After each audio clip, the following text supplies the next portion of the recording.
국정원이 국내 휴대폰을 해킹할 수 있는 프로그램, 이 프로그램을 이탈리아에서 사들였다, 이런 의혹이 제기가 됐죠. 이에 대해서 국정원이 공식적으로 인정을 했습니다. 그런데 대북용이다, 첩보용이다 이렇게 주장을 하고 있고, 야당은 국내용으로 쓰려는 거 아니냐 이렇게 의혹을 제기하고 있습니다. 자세한 이야기 지금부터 풀어드리겠습니다. 길정균 기자. 네. 자, 오늘도 보니까 정보위가 열렸어요. 예. 열려서 여야가 이 문제에 대해서 질의를 했는데 국정원이 답을 한 거죠. 그렇습니다. 예. 국정원이 이탈리아 밀라노에 있는 해킹팀이라는 회사로부터 그 핸드폰, 스마트폰 내지는 카카오톡 같은 SNS를 감청할 수 있는 그런 프로그램을 구입했다라고 예. 오늘 정식으로 인정했습니다. 이거 얼마 주고 산 거예요? 그게 지금까지 국정원이 공식적으로 액수를 밝히지는 않죠. 그렇지만 그 언론 보도에 따르면 2012년부터 지금까지 2012년부터 작년 올해까지 한 8억여 원을 돈을 주고 6차례 이상의 돈을 보냈다. 뭐 그런 게 지금 언론에 계속 보도가 되고 있습니다. 그렇군요. 그러니까 휴대전화에 우리가 이제 앱을 까는데 그 앱을 깔았을 때 해킹 프로그램이 들어와서 휴대폰 도청도 되고 문자 우리가 카카오톡이나 이런 문자하는 거 다 볼 수 있는 그런 프로그램을 이탈리아에서 국정원이 샀다. 그렇습니다. 박성원 논설위원. 네. 이거 어떻게 봐야 돼요? 이거 대북 첩보용이다 이렇게 국정원 주장하고 있다는데. 근데 우선 그 국정원은 그 중에서 그 2012년 1월과 7월 두 차례 그 이태리 해킹팀사로부터 각각 10인용짜리, 예. 그래서 토탈 20인용의 그 말하자면 RCS라고 하는 그 말하자면 원격 해킹을 가능하게 하는 시스템을 소프트웨어를 구입했다. 이거를 인정하고 있는데요. 네. 그 목적에 대해서는 그 대북의 해외 정보전, 그 다음에 또 이것을 위한 기술 분석과 또 전략 수립을 위한 연구 개발용이었다. 이렇게 주장하고 있습니다. 혹간에서 제기하는 것처럼 어떤 우리 내국인을 대상으로 어떤 사찰을 하거나 또는 정보 어떤 선거에 개입하기 위한 이런 목적이라는 것은 전혀 사실이 아니다라고 예. 설명을 하고 그렇군요. 있습니다. 자, 그런데 보니까 이 해당 휴대전화가 삼성전자가 만드는 갤럭시 S3에 쓸 수 있는 그런 거더라고요. 그래서 야당에서는 지금 이거 국내용 아니냐 이렇게 하는 거 아닙니까? 이게 샀을 때 당시에 이제 처음에 샀을 땐 프로그램을 샀고요. 예. 중간중간에 그 업체와 국정원이 주고받은 이메일이 다 공개가 됐는데요. 네. 6차례에 걸쳐 돈을 보냈다고 말씀드리지 않았습니까? 중간중간에 수시로 계속 의견 교환을 하죠.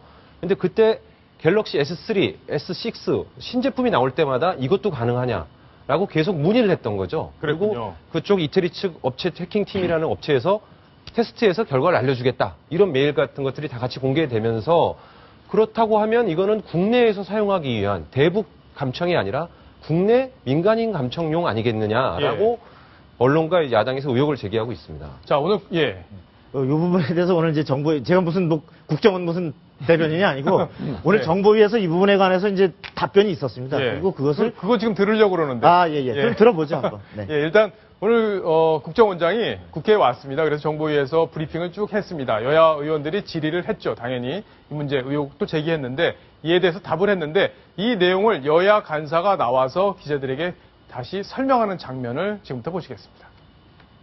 오늘 국정원에서 밝힌 것은 35개 나라 97개 정보수사기관에서 구입했는 거고 연구 개발용이지 이것을 가지고 국내인을 대상으로 해킹을 한다든지 하는 일은 있을 수 없고 북한 공작 대상자들에 대해서 우리가 실험을 하고 카톡에 대해서 문의한 이런 것도 북한을 대상으로 공작원들이 카톡도 쓰고 있기 때문에 다른 나라에서는 조용한 그런 형편인데 우리나라만 이렇게 관심을 많이 갖고 있는 이유는 과거에 국정원이 유사한 그런 일들이 있었기 때문에 생각합니다. 과거와 같은 그런 일은 없으리라 생각하고 그것을 가지고 오늘 국정원장도 확신을 했습니다. 어떠한 처벌도 받겠다 그런 이야기를 했으니까 이제 좀 믿어주는.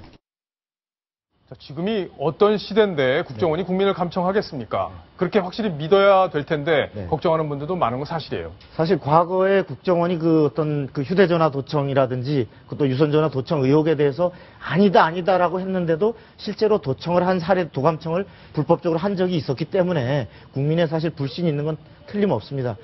그런데 아까 얘기한 갤럭시의 경우나 또 카톡 이 부분에 대한 그 어떤 해킹이나 도감청을 문의했다라고 하는 부분에 대해서 오늘 그 부분에 대해서도 이제 추궁이 있었는데요. 예. 이 부분에 대해서는 설명을 하기를 그 국내에 있는 아까 대북 관계의 어떤 첩보, 북한의 공작 이런 것들이 사실 공작원이라든지 대북과에 연계되어 있는 세력에 그 종사하는 것들이 사실 이런 기자재들을 사용하기 때문에 특히나 간첩이 뭐 사용한다면 많이 사용하는 게 갤럭시나 카톡이지 무슨 외국제는 아닐 거 아닙니까? 예. 그런 부분에서 연구 개발하고 대응할 필요가 있다. 이런 취지로 설명을 한 것으로 알고 있습니다. 알겠습니다. 두 가지 이유가 있는 것 같아요. 국정원이 예전에 김영삼 정부 때 미림팀이라는 도감청 팀을 운영했고 카스라는 또 휴대전화를 이미 도청했다가 검찰 수사 결과 사실을 밝혀진 적이 있죠. 그리고 이번에 이 국정원이 구입한 시기가 공교롭게도 2012년 1월과 7월, 2012년 총선과 대선이 있기 직전이었거든요. 예. 그런 점에서 야당은 더욱더 확실하게 명명백백하게 이 의혹을 풀어야 된다 이렇게 네. 주장하고 있는 겁니다. 자, 시기적으로도 묘한 오해를 받을 수 있는 그런 상황인 건 분명한 것 같습니다. 이에 대한 확실한 진상규명 또 필요할 것 같습니다. 자, 다음 주제로 이제 갑니다. 자, 이번 소식까지만 박성훈 논설위원이 함께하겠습니다. 다음 소식 순위 먼저 확인합니다.